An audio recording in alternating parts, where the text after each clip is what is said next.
Tonight, I am looking at the stars through city smog in an alley that smells of summer lust and begging God for a lover that will look into the burning cosmos of my eyes and have the courage to stay.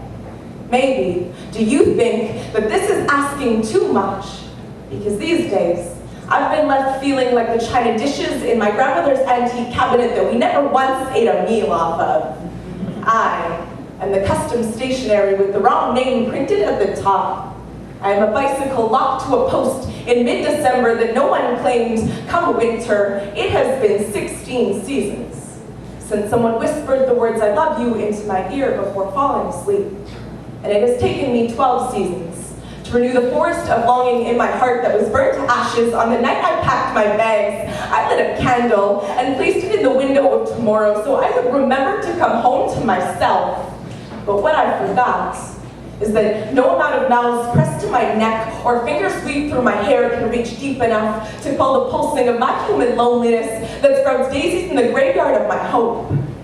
It's the miracle of Mother Nature that has me rolling like an abandoned freight train down a Rocky Mountain hillside, thanking God that I am not strong enough to deny my need to love someone.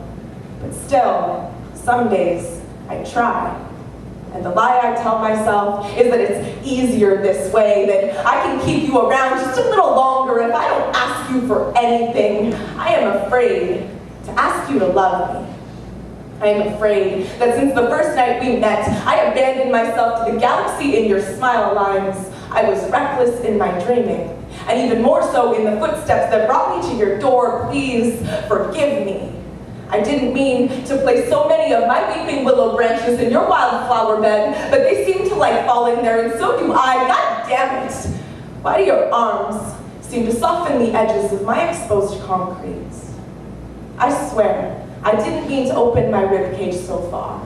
Didn't mean to show you the high tide of my need on the day you held me beside my grandmother's freshly dug resting place. Maybe I gripped your hand a little too tight when I choked on the way you used the word friend as an accurate description of our relation, and the way you look into my eyes when we sink into each other's skin. That night, I held you within me and silently begged you to stay, knowing that even though we are looking at the same stars through the same city smog in the same back alley, that we are asking for entirely different blessings. Visit cancultured.com, follow us on Twitter, like us on Facebook, and for extra content, visit our Tumblr.